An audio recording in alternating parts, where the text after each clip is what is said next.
Good morning, everyone. I hope you're enjoying your weekend. Yesterday was wild. We had naked fans rushing the court in our favorite Rockets game, and we witnessed some of the highest fantasy scores I've seen in a long time. But it is getting that time of the year again, so it makes sense. Speaking of that, Dwayne Casey pulled off the biggest NBA April Fool's joke of all time by playing his starters in the first quarter and then resting them for the entire game. Why even play them in the first quarter and not just rule them out before the game started? Or let everyone know that they'll be on a hard minute cap, especially for those Oklahoma fans who wanted to see Cade return. So I feel for anyone who played Sadiq or Stewart or Cade yesterday. We have to be careful targeting tank teams during this last week of the season. But it was a great night for us as the Rockets and Kings game did not let us down. All of our key targets from that game cleared, including KPJ, Jalen Green, and Damian Jones point props, as well as Davion Mitchell's assist prop. I will really miss this matchup, but we get the Rockets 4 more times. 4 more times. Can't wait. Porzingis also came through for us by clearing all of his props. He was our last fit target on the list from yesterday's show. He got his revenge against Luka and pulled off the upset. And his sidekick Sato also cleared his assist prop, but I was nervous about that one as he picked up 3 quick fouls in the first half. But like we discussed in yesterday's video, those two are building chemistry through the high pick and roll. This is a prime example of why it's important to figure out why a player is showing a spike for a particular stat in order to determine whether it's due to random variance or if it's a consistent pattern that you should continue to see due to a team running a new offensive scheme, which is promoting this trend. We have a small 5-game slate today that is spread out across the entire day, with the first one starting at 12:30 p.m. Eastern and the last one starting at 8:30 p.m. Eastern. But I will outline our core targets at the end of the video, so be sure to stick around. And with that, let's get hunting. The Hornets at 76ers has a 5-point spread and a 232 implied total. This is the first game on the slate starting at 12:30 p.m. Eastern. And this is the last matchup of this 4-game series between the two. In the other 3 games, we did see close spreads with one of them going to overtime. But both of these teams are really different since their last meeting. So take those past stats and previous results that you might look up with StatMuse with a grain of salt. But Embiid did have that monster performance back in December against the Hornets, finishing with 43 points and 15 rebounds. The 76ers are on a 3-game losing streak, and they're looking to bounce back at home today against this surging Hornets team who have actually won 8 of their last 10 games. It seems like the 76ers are just struggling to solidify their rotations and overall team chemistry. This is something Embiid recently acknowledged by saying that they are actively working to improve this. Doc Rivers said after the Detroit game that the problem is James Harden not getting others open and providing more shot opportunities. So he placed most of the blame on him, which is concerning. Maybe Harden will look to overcorrect this by dishing it out more in this matchup, which makes me want to consider his 9.5 assist prop. But maybe the problems really stem from their bench being dead last in scoring since the All-Star break. So do we look for Harden to attack more to compensate for the lack of bench production? And thus do we go with this 22.5 point prop instead? These are questions that I'm wrestling with and the uncertainties that make me concerned about the overall situation and team dynamics in Philly. So I don't know how to approach it as of right now. However, we have seen centers feast on the glass against the Hornets all season long, especially over the last 10 games, but they really juiced Embiid's rebound prop today. It's currently at 13, and it's normally around 11 or 11.5. Most books have him at 12.5 rebounds, so we are having to pay a little extra. His point prop is also juiced at 33.5,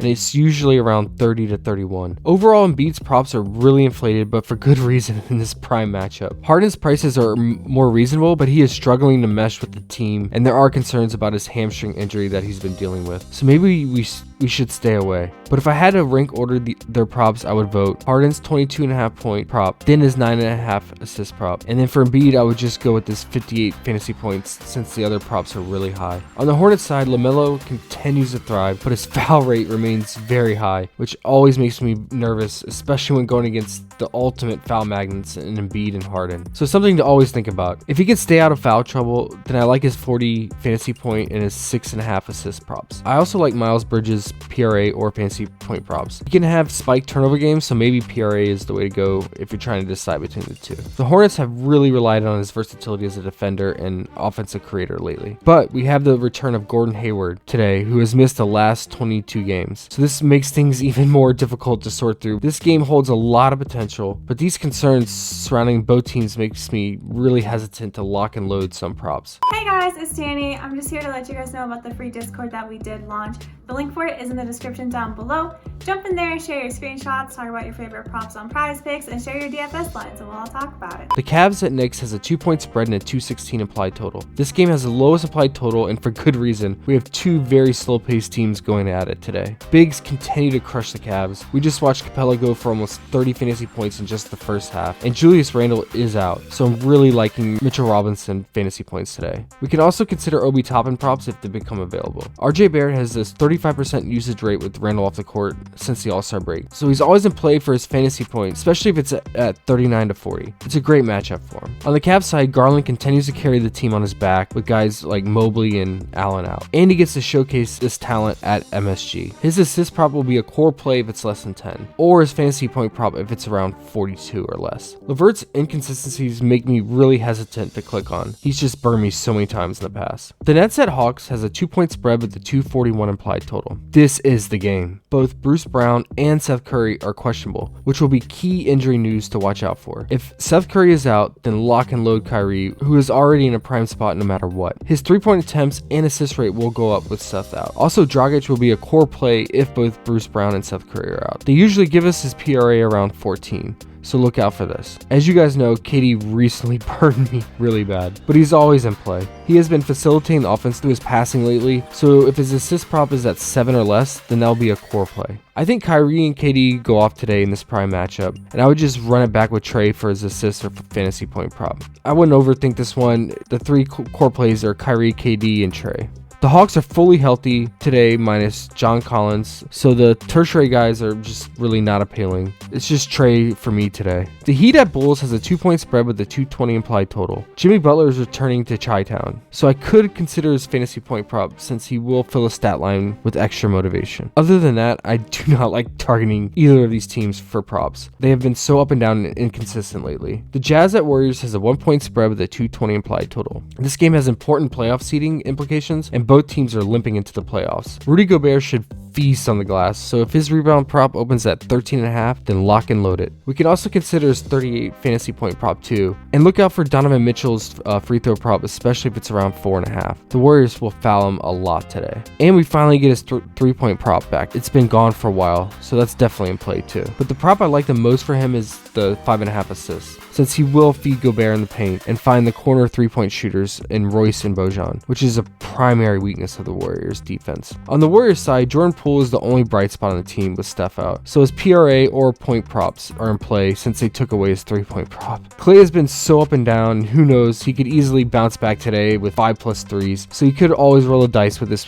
3-point prop. It just takes a couple to go in a row and he'll just go off. Draymond's assist prop is live if it stays under 7, and his fantasy point prop if it's less than 35. So let's recap our favorite targets. First, Kyrie points. Second, Kevin Durant assists. Third, Trae Young assists or fantasy points. Fourth, LaMelo Ball's 40 fantasy point. Fifth, Garland's fantasy points. And lastly, RJ Barrett's fantasy point or free throw prop, as he will be aggressive and attack the paint and draw fouls. Enjoy your weekend and recharge today because we have a huge slate tomorrow, which I'm really looking forward to. So I will go light today. Please comment below and let us know what you think of this slate. And please hit that like button. It really helps and we always appreciate it. Also, subscribe if you're not part of the Run DFS team yet. We will be back tomorrow with the usual live streams, so I look forward to seeing you guys then. And as always, best luck everyone. I hope you crush it. Take care.